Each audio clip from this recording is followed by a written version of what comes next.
Na minha Bíblia, está em Lucas 11, verso 5 em diante, está dizendo assim, a parábola do amigo importuno. Ou seja, é a parábola, é a história de um amigo que ficava importunando. Essa é a visão de um lado da história que Jesus contou, de um amigo que estava importunando o outro. Eu preferi chamar essa parábola do amigo rico, porque eu estou falando do outro que está sendo importunado. O meu foco mudou.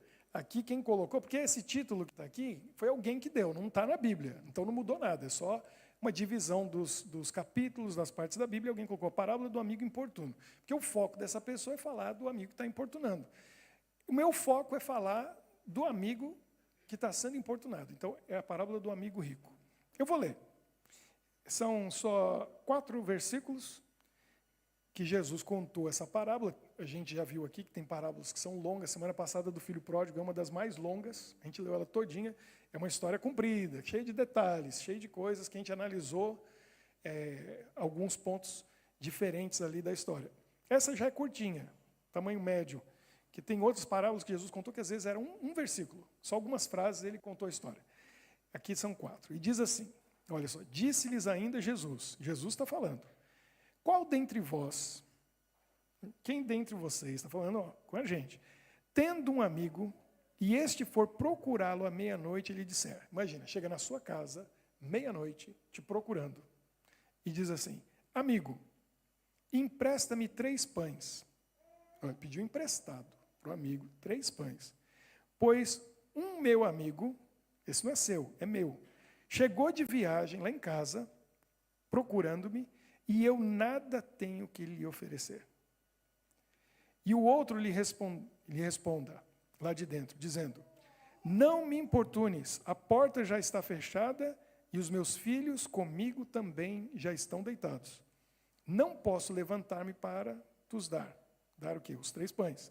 Digo-vos que, se não se levantar, olha o que Jesus falou, ele termina dizendo o seguinte, se não se levantar para dar os pães, por ser seu amigo, todavia o fará por causa da importunação. Ele dará tudo o que tiver, de que tiver necessidade, tudo que precisar. É interessante essa parábola de Jesus, muito interessante a maneira como Jesus coloca a situação e a história, porque é uma situação que pode acontecer com qualquer um de nós. Estamos vendo uma situação aqui, provavelmente, de uma cidade que não é muito grande. Não é uma Bruxelas, que você sai à noite. Bom, se fosse em Bruxelas, tem o night shop. Não tem? Perto de casa sempre tem um. Aqui em Bruxelas sempre tem. Geralmente é o pessoal marroquino ou o pessoal, né? Eu acho interessante, a vida deles deve ser o contrário, né? O pessoal dorme de dia e a loja fica aberta de noite. Geralmente, eu já vi umas que ficam abertas até 2 da manhã. Já viram outro horário? Fica mais tempo ainda aberto? Até as 2 da manhã. Ficava até as 5 da manhã. Nunca precisei. Então, nunca tive fome 4 da manhã e não ter nada em casa para ir lá comprar alguma coisa, né? Mas geralmente vende muita bebida, né? Eu já percebi que quem vai lá nesses horários aí, bebida e cigarro, não é? Eu vejo gente chegando ali de madrugada, às vezes é uma garotada que está conversando com os amigos e tal, para o carro ali, fica lá conversando, pega lá uma bebida, pega alguma coisa. E essas lojas são proibidas de abrir durante o dia. Não é verdade? Porque eu nunca vi nenhuma aberta. Não pode abrir durante o dia, é só à noite. Já está o nome lá, Night Shop. É à noite que abre e não pode abrir durante o dia. Bom, não tinha lá no tempo de Jesus. O indivíduo estava com a despensa vazia. Talvez ele tinha planejado com a esposa, falou assim, então, era quarta-feira, ele já tinha combinado. Quinta-feira a gente vai no Deleuze. Ou vai no Carrefour, ou vai, né? Mas aí chega de surpresa a visita. Já aconteceu com você alguém chegar de surpresa na sua casa? Já aconteceu? Tem gente fazendo assim, ó. Não é muito bom, não é muito bom. Visita é bom que avise, né? Que vai vir. Às vezes acontece, pegar a gente de surpresa e alguém chegar e visitar No caso, era de noite, esse amigo chegou de surpresa e veio para ficar. Ele ia dormir lá. Chegou de viagem. Foi o que o amigo falou para o outro. Mas chegar de surpresa em casa... Eu não sei vocês, mas quando a gente faz uma festa, como tem hoje, tem que ser programado, planejado. Né? Lá em casa é complicado, porque às vezes a gente faz festa para os meninos e tal. Última festa de aniversário, os meninos, a gente convidou a escola, os colegas da escola. Cadê a Michelle? Está por aí. Quantos vieram? Quantas crianças foram lá em casa? 24 crianças da escola. Imagine o que foi. Ainda bem que cabia lá em casa, mas tinha 27 da escola, mais 7 extras. 24 mais 7. Perdi a conta. 31. 31 crianças. E algumas vieram acompanhadas dos pais e tal, aquele povo tudo. Aí a Michelle fala para mim.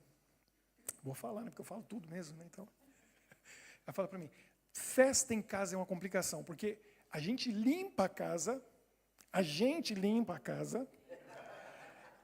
deixa limpinho. E aí, vão embora, e aí o que tem que fazer? Limpar tudo de novo, porque fica pior do que estava antes. Quer apresentar a casa limpinha para o pessoal vem parecendo uma manada de rinoceronte, passa aquela criançada toda, pisa em tudo, suja tudo, né?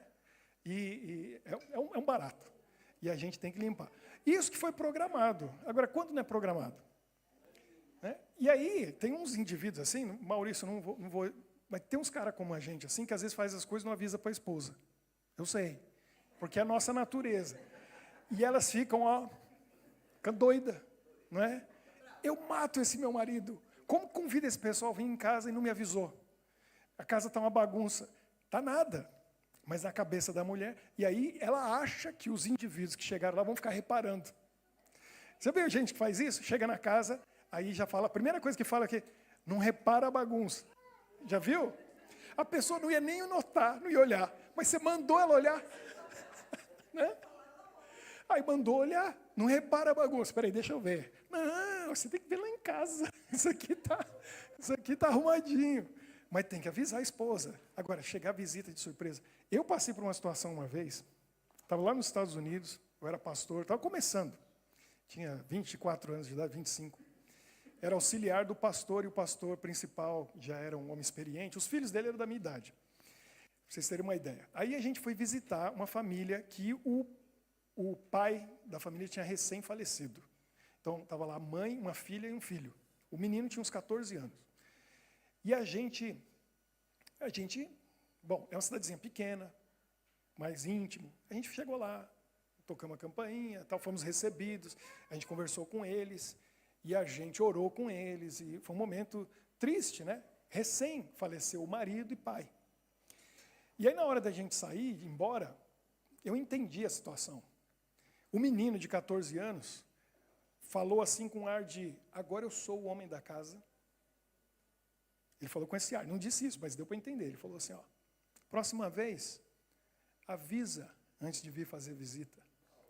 E a gente saiu assim, fomos embora, não falamos nada, entramos no carro, fomos embora. Eu fiquei pensando, ele falou aquilo, na realidade ele estava muito magoado, ferido com a morte do pai. Eu entendi a situação, ele não quis ofender a gente. Mas eu concordei com ele, porque não fui eu que combinei a visita, não fui eu que fui, quer dizer, que não combinei, né? Era a responsabilidade do pastor. Teve uma outra casa, porque depende da cultura do país. Nos Estados Unidos, geralmente você não faz visita para ninguém sem antes ligar e avisar que está indo. Você não bate na porta. No Brasil acontece muito, né? A não ser que seja igual aqueles filmes. Você já viu esses filmes que o vizinho vai na casa do vizinho pedir um açúcar? Sempre é açúcar, né? Sempre é açúcar, né? Você que não tem açúcar na casa desse povo americano, vão lá. Quando eu comecei a estudar holandês aqui na Bélgica, não sei se eu descobri uma coisa. Francês faz piada de quem? De belga. O pessoal sabe. Belga faz piada de quem? De francês? Holandês. Belga faz piada de holandês. Brasileiro faz piada de quem? Todo mundo, né? Americano faz muita piada de polonês. Não sei por quê. Acho que eles não querem briga com os canadenses. Mas eu estava vendo no livro, está lá em casa, o livro de holandês. Quem já fez esse curso aí, sabe. Tem as piadas lá no livro. para fazer piada com o holandês. A piada. O belga, não, o holandês. É piada holandês, né? O holandês. Como fazer uma receita de um bolo. Estava lá, receita do bolo para o holandês. Começa assim, 1. Pegue 2 ovos com seu vizinho. Começa assim. Por quê? Porque a piada é que o holandês, ele é mão fechada, né? E é verdade.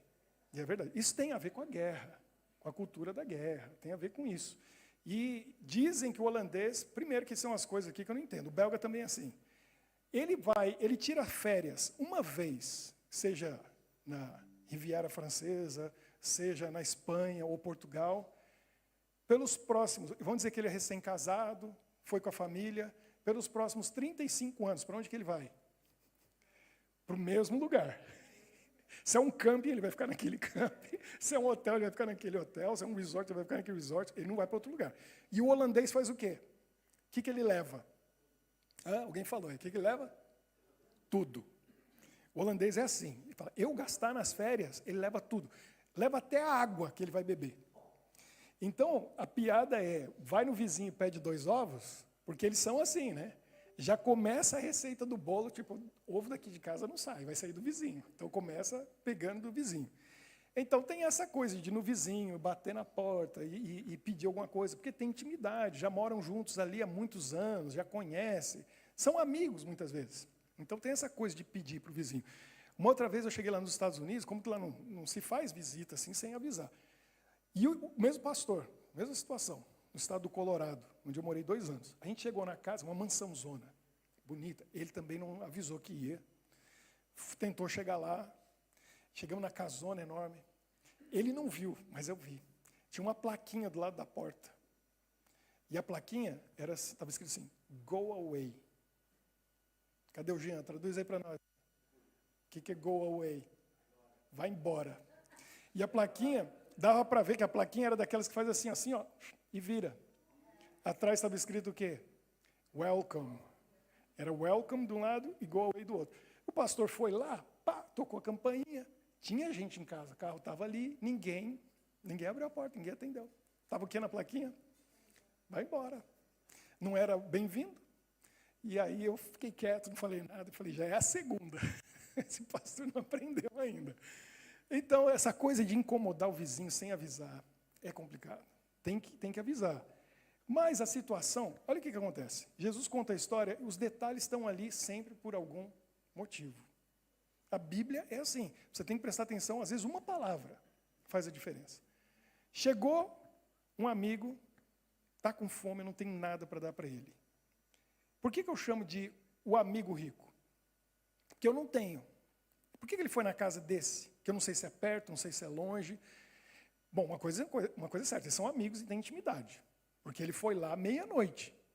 Você não vai na casa de alguém que você não conhece meia-noite para pedir alguma coisa. Tanto é que na parábola, aí está o segredo da coisa. Era o quê? Qual que é a primeira palavra que Jesus falou? Amigo. Amigo. Então, é meu amigo, eu vou lá. Aí ele foi. E chega lá. Por que ele foi lá? Porque ele sabia que lá tinha. Lá tem. Lá naquela casa não falta. É um amigo rico. Ele sabia que tinha. Por isso que ele insistiu. E o amigo não ia mentir para ele. Falar, eu também não tenho pão. Porque resolvia ali, né? Ele falou, não tenho. Ele não tinha nem como dizer isso, porque era um amigo rico. Como que não tem pão? Claro que tinha. Então ele nem usou esse argumento. Ele falou, já é meia-noite, eu estou dormindo com meus amigos. Então, com meus filhos. Responda para mim agora. Por que ele não abriu a porta e atendeu? Por quê? Vamos pensar. Se fosse outra pessoa e não fosse um amigo, será que ele iria lá e abriria a porta para saber o que é? Quem que está aí? Vamos pensar. Abria? Por quê? Se fosse outra pessoa que não é amigo, que não tem intimidade. Chegou alguém lá, tocou a campainha, bateu na porta e tal. E aí?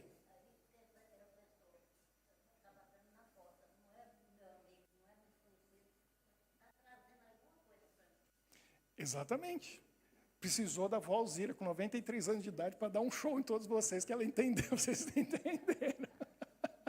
Vai falar em lucidez. Alzheimer passou longe aí, ó. Parabéns, Valzira. Você, ó, experiência de vida. Tá vendo? É que ela já passou por essas situações, vocês ainda não.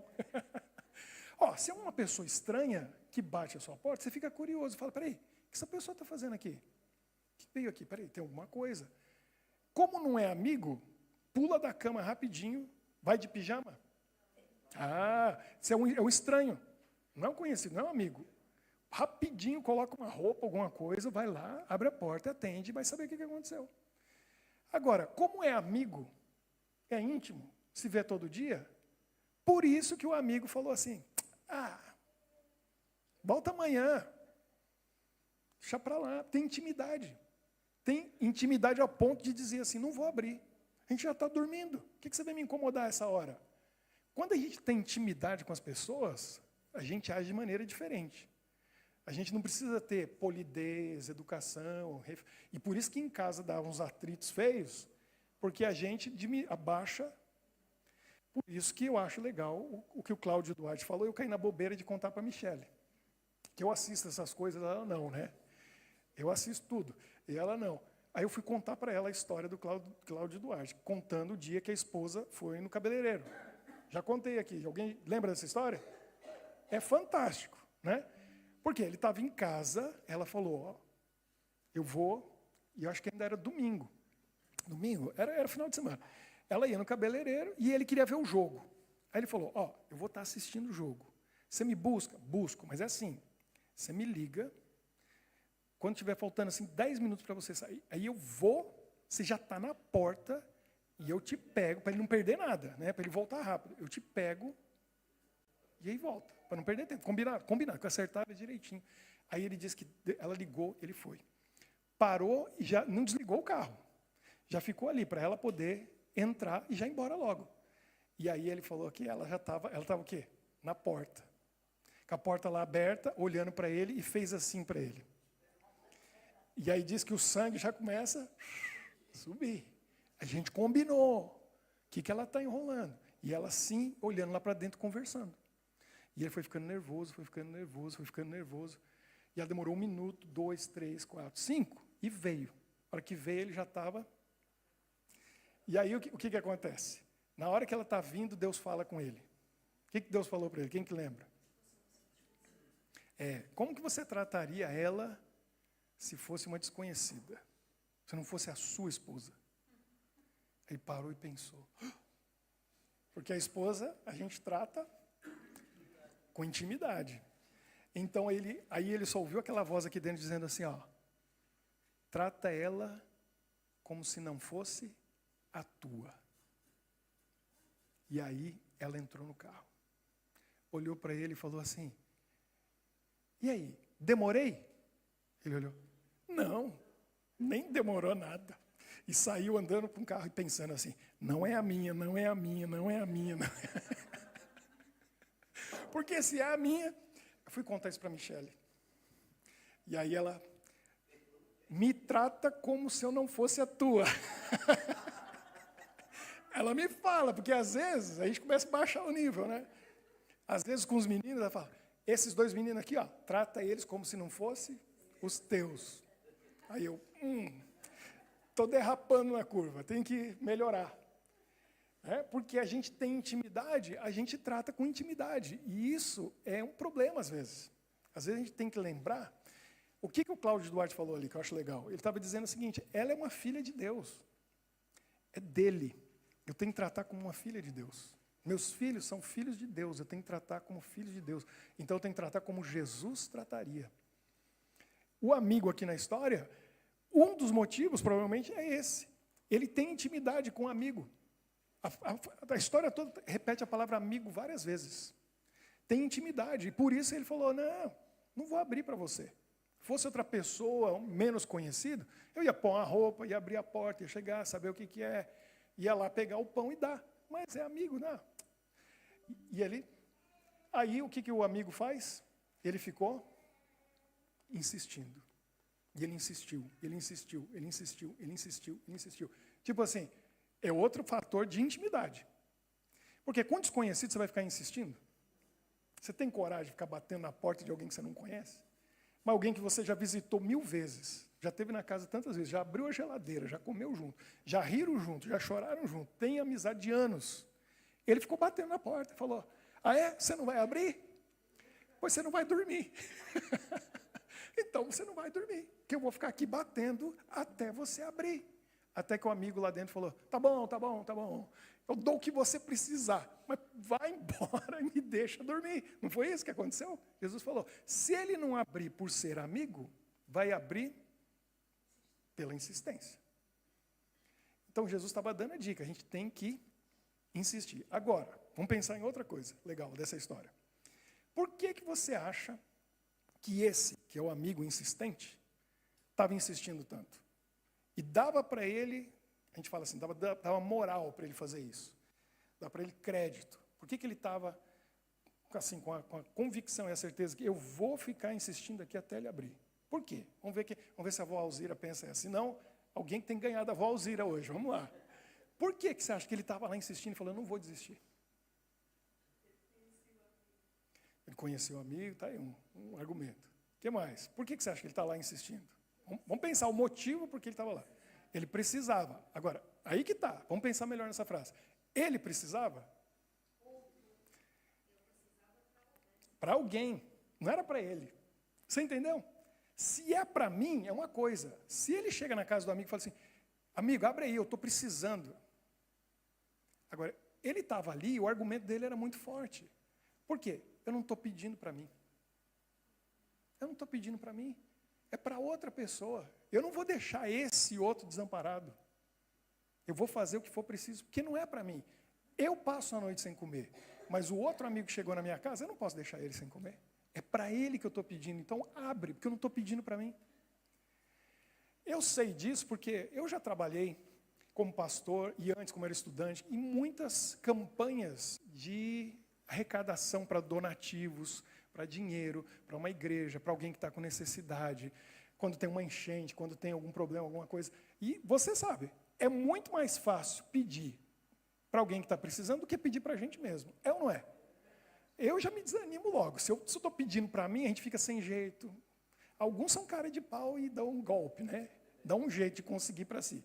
Mas vamos dizer, uma pessoa cristã normal, a gente tem dificuldade de chegar e pedir para mim, para minha família, para minha casa. Agora, se eu estou pedindo para outra pessoa, meu pai fez muito isso no Brasil como pastor, grupos de pastores, ele trabalhou em Goiânia, em Goiás, e eles muitas vezes iam a Brasília. Vou dizer para vocês, lugar que tem dinheiro no Brasil, é em Brasília. Funcionário público não ganha mal no Brasil, pelo contrário, né? Ganha bem.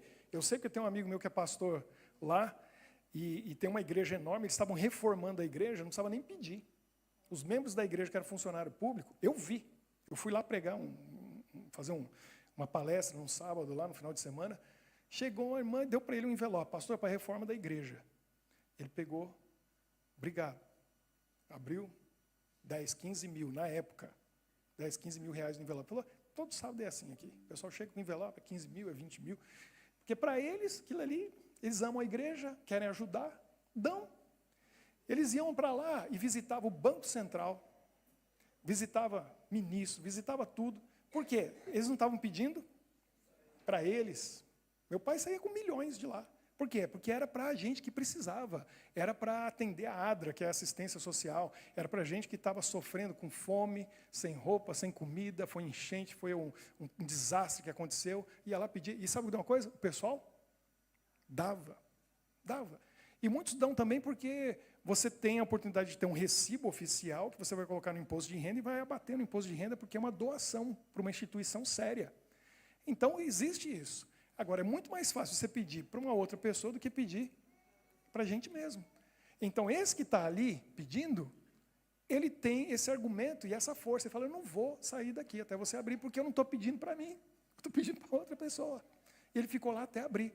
Então, Jesus dá a lição para nós, para a nossa vida espiritual, que a gente precisa tanto de orar, e a palavra que eu gosto tanto, né?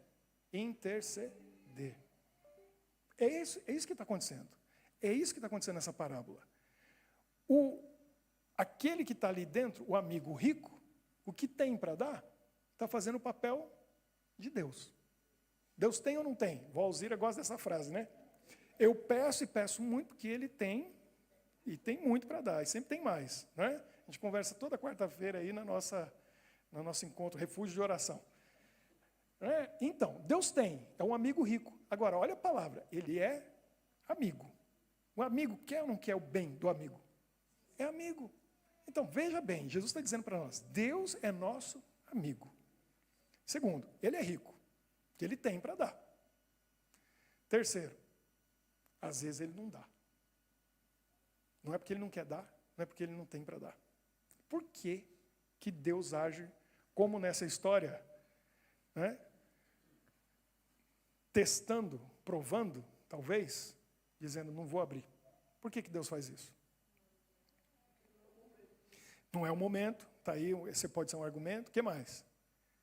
Por que que Ele não abre a porta e dá? Porque a gente não está preparado para receber. Vamos pensar outra coisa. Imagine se toda vez que a gente tem uma necessidade, alguém tem uma necessidade, a gente vai, bate na porta, Deus abre e dá. A gente aprende alguma coisa? A gente cresce com isso? A gente vira o quê? O que acontece com um filho que recebe tudo que ganha, tudo que pede, ganha tudo que pede? O que acontece? Fica mimado. Começa a achar que é alguém que não é. Começa a achar que é o dono do negócio, que a sua vontade tem poder e faz todas as suas vontades. Vai virar um ser humano imprestável. Não dá para conviver.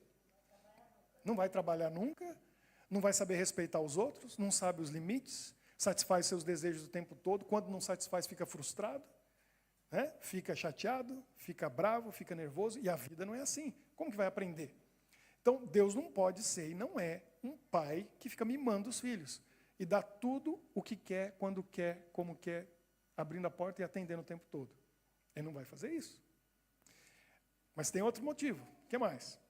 Por que Ele não abre a porta quando a gente bate? Por que tem que ficar insistindo? Perseverando. Por quê? E por que tem que fazer isso?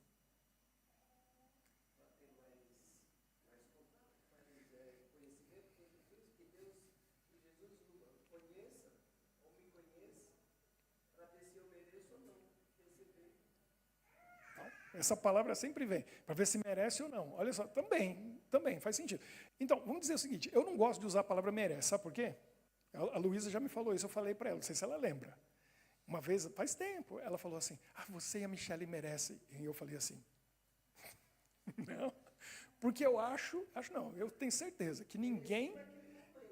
mas vamos chegar lá. Não, a ideia está certa, é a palavra que eu não gosto. Porque eu acho que ninguém merece.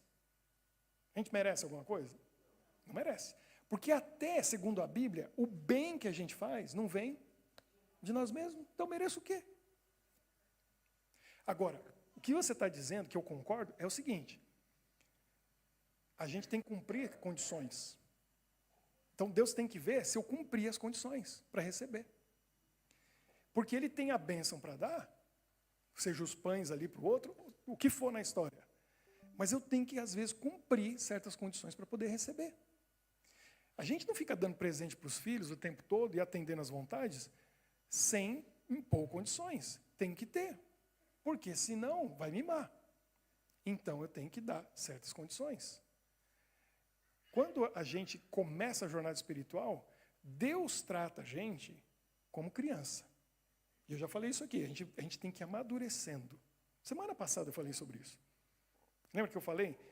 Que a gente não recebe, eu li um texto, tudo é nosso, fala ali, mas a gente não recebe porque a gente é como criança que ainda não sabe cuidar da herança. Aí Deus cuida da herança para a gente não perder essa herança. Então Ele trata a gente como criança. Criança é assim, ó. Se você for um menino obediente, você vai ganhar tal coisa. Isso é o começo da jornada. Agora, quando essa criança está ali, como os meus 5, 6 anos de idade, funciona. Quando tiver com 15, 16, eu vou continuar fazendo isso? Chega para uma criança, um adolescente, e vou falar, se você for obediente, você vai ganhar isso. Não, já começa a mudar a coisa, porque tem responsabilidades, já sabe quais são as responsabilidades, já sabe que tem que cumprir. Não precisa ganhar prêmio para toda coisinha boa que faz. Quando se torna adulto, precisa disso? Não, Deus já não age mais assim com a gente espiritualmente também. Você vai crescendo e vai atingindo outro nível, você já não tem mais essa coisa de... Quer ver? O povo de Israel estava lá no Egito. E eles eram crianças espirituais. Por quê? Porque eles não sabiam nada. Eles ficaram lá 430 anos. Eles não tinham noção quem era Deus, como funcionava a lei dele. Então Deus começou assim, ó, tem a minha lei, e vocês vão cumprir essa lei. E se vocês cumprirem a lei, eu já li aqui para vocês, tem as bênçãos. Se não cumprir, tem maldição. Por quê? Porque era criança espiritual. Então, você cumpre, você ganha isso. Se você não cumpre, tem essa consequência. Tem que saber qual é a consequência. E assim, só que você vai acompanhando na Bíblia depois, não ficou nisso. Continuou o crescimento espiritual. E agora as coisas mudam. E quando Jesus veio, a história já era outra. Já não tem guarda minha lei para ganhar alguma coisa, se desobedecer vai ser punido. Aí ele veio com amor e vem explicando. A gente tem que fazer as coisas com amor. A gente tem que cuidar com a intenção, o motivo. O que está por trás? Não é só não adulterarás. Não, se olhou, desejou, pecou. Opa, ficou mais complicado agora. Tem que entender o motivo que está por trás. Né? Você não quer dizer, vai lá e mata a pessoa. Colocou a faca nela. Não. Olhou, odiou e desejou a morte, já matou. Opa, coisa mais profunda. Está vendo? Então a coisa foi ficando mais profunda. E Jesus foi explicando para nós que não é simples, porque agora ele já está lidando com adultos espirituais e não com crianças. E está cheio de texto na Bíblia falando sobre isso.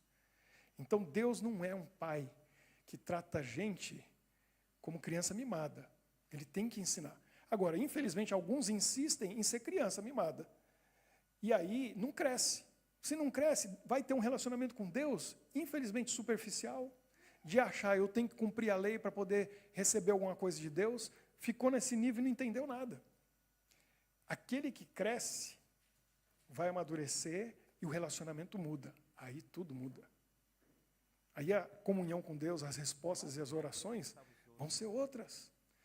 Por isso que eu falei para vocês, em novembro, a gente vai conversar sobre 3 passos que a gente precisa como cristão entender. E eu já vou dizer para vocês o que é. Primeiro, a gente precisa aprender a entregar tudo. A gente acha que entrega tudo, tem gente que até que fala, não, eu entreguei tudo. Será? Talvez, não sei. Segundo, depois que entregou, o que tem que fazer? Permanecer constantemente. O que quer dizer constantemente? Quer dizer, a cada instante. Tem que permanecer. Não adianta eu entregar tudo hoje e amanhã eu tomo de volta, aí eu volto de novo, entrego de novo e amanhã... Por isso que em João 15 fala assim, ó, permanecer em mim. Se minhas palavras permanecerem em vocês, tem que permanecer, permanecer. Como o galho da videira está conectado, tem que estar conectado, permanecer. Terceiro, o que eu tenho que fazer? Crescer. Crescimento contínuo. O que é contínuo? O tempo todo, crescendo. Então, eu entrego, permaneço e cresço. Aí a maioria dos cristãos, a pessoa encontra Jesus, faz uma entrega, mas não é total. Não vai sair daquilo, não vai crescer, vai ser uma criança mimada. Ela tem que crescer. Então eu tenho que entregar, eu tenho que permanecer em Jesus e eu tenho que crescer. Por quê? Porque Jesus aceita e ama a gente como a gente é. Mas ele se recusa a deixar a gente como está. Então eu tenho que entregar, permanecer nele e crescer. Por quê? Porque todo dia ele vai falar para mim, tira isso da sua vida e coloca isso no lugar. Tira isso da tua vida e coloca isso no lugar. E eu sei por experiência própria, isso funciona. Cada dia o crescimento é eu dar um passo em direção a Jesus. Eu dou um passo em direção a Ele. E amanhã eu dou outro passo em direção a Ele. Eu dou outro passo em direção a Ele. E a boa notícia, sabe qual é? Toda vez que você dá um passo em direção a Ele, Satanás está atrás de você. Só que ele não consegue fazer assim, ó, atrás de você. Toda vez que você dá um passo em direção a Jesus, sabe o que acontece com o inimigo na sua vida? Ele faz assim, ó. Ele dá um passo para trás. Porque você está mais perto de Jesus, você tem mais do amor de Jesus, tem mais a força, o poder dele, e ele não aguenta ficar perto de você. Aí você dá um passo em direção a Jesus, Satanás faz o que lá atrás? Dá mais um para trás. Olha que coisa maravilhosa. O que vai acontecendo com a nossa vida? O que vai acontecendo com a sua vida? Se você vai se aproximando de Jesus e ele vai se afastando. Sabe quem viveu isso na prática? Um homem lá no Velho Testamento, no comecinho da história da Bíblia.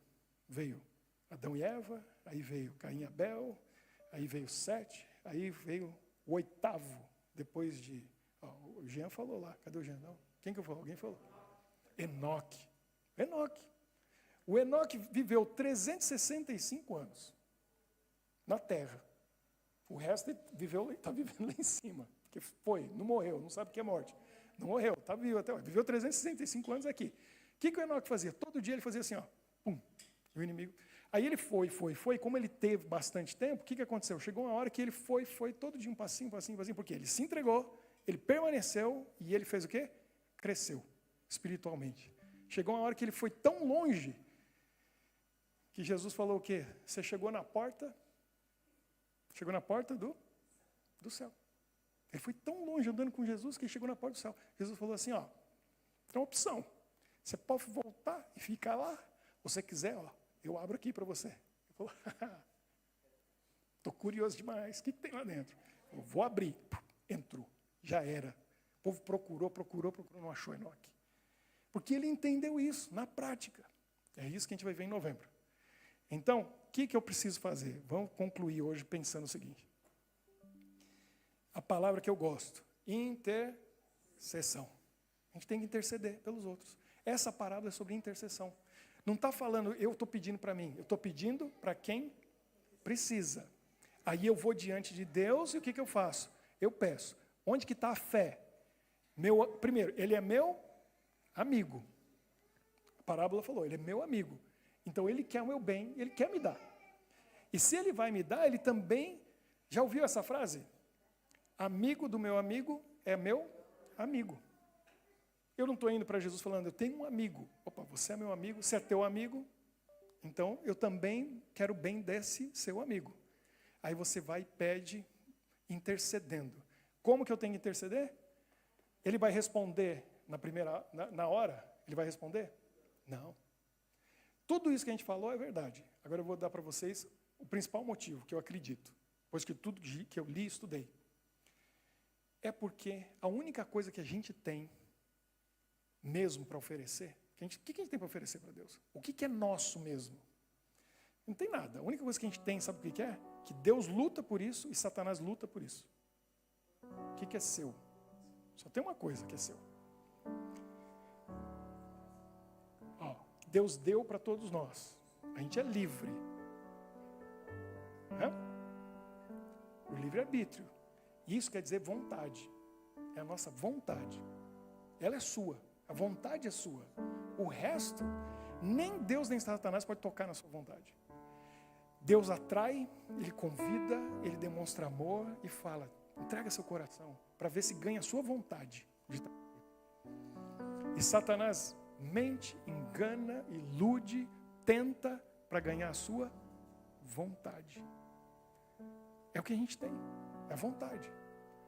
Só que aí, eu já falei muitas vezes, eu volto a repetir, Satanás, ele é o acusador, o diabo é o acusador. E ele fica o tempo todo olhando a nossa vida, o tempo todo.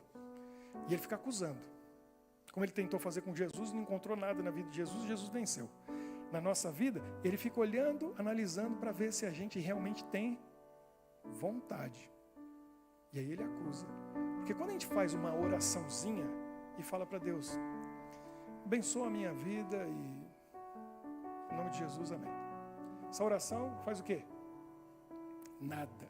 Faz nada. Sabe por quê? Porque o acusador fala, a vontade que está orando aí. Isso aí não... Aí essa é a oração que a gente fala assim, parece que não passa do teto. Mas não passa mesmo, não chegou nem aqui. Por quê? Porque não tem vontade. Não tem vontade. E por isso que eu volto a repetir. Esse é o motivo da gente jejuar. É o motivo da gente levantar na madrugada. Porque, opa, aí está aparecendo que tem vontade, né? Estou me sacrificando. Aí a Luanda chega para mim, pastor, está com um problema. Mas eu estou pedindo não é nem por ela. Ela fala, estou pedindo pelo meu marido, estou pedindo pelo meu filho. Eu falo, vou orar. Aí eu, que não sou o marido do marido dela, é ela, graças a Deus, né? Não sou pai do filho dela, mas ela é minha amiga. Aí eu falo, vou trazer para Deus. E eu tiro do meu sono para pelo marido dela. Aí o acusador, que gosta de acusar, sabe o que ele faz? Ele não tem o que falar. Fala, é muita vontade. Pô, levantou 3 da manhã, foi orar pelo outro, que não é nem parente. Esse é amor. E amor de quem? Não é meu. É Jesus que pôs o amor no meu coração. Aí ele fala, essa situação está difícil, é um problemão, vou jejuar. Quê? Precisa comer para viver. Não vai comer para orar pelo outro lá e vai interceder? O acusador, ó. E aí Deus fala, isso é vontade. Aí você ora um dia, 2, 3, uma semana, 2, 4, 1 mês, 2 meses, 3 meses. O que vai acontecendo? O acusador fala assim, isso aí não dá não. Eu tento de tudo, não para de orar, não para de pedir. E Deus só vai acumulando a bênção. Fala, continua, continua. E a bênção vai crescendo, e vai crescendo, e vai juntando, e vai juntando, e vai juntando. E aí, ele despeja. Quero terminar contando para vocês uma história que eu li essa semana. Num estado dos Estados Unidos, o pessoal cristão, não chovia. Estava meses sem chover, muito tempo. As folhas das árvores já estavam caindo e não era outono, é porque não tinha água. Eles estavam perdendo as plantações e o pessoal estava fazendo, sabe o quê? Orando e não chovia, orando e não chovia, orando e não chovia. E aí chegou um dia que a família, uma das famílias estava orando e o menino, devia ter uns 10 anos de idade, ele fez uma oração. Quando eu vi aquela oração e o que aconteceu, eu fiquei emocionado, porque eu falei, aprendi mais uma coisa. Ele orou com uma fé, porque na oração ele não pediu para chover, ele não pediu para Deus resolver o problema. Ele chegou na oração e ele disse assim, muito obrigado pela chuva que o Senhor está acumulando aí em cima, porque a hora que descer vai ser uma bênção maravilhosa. O que ele entendeu? Esses meses todos a gente está orando, orando, orando. Deus está juntando água lá em cima. Ele está juntando. A hora que descer, vai vir muita água. E ele agradeceu. Não tinha sinal nenhum que ia chover, mas ele agradeceu, porque ele falou, eu sei que o Senhor está acumulando essa água toda aí. Todo dia que a gente ora, vai juntando mais. No dia seguinte, o que aconteceu?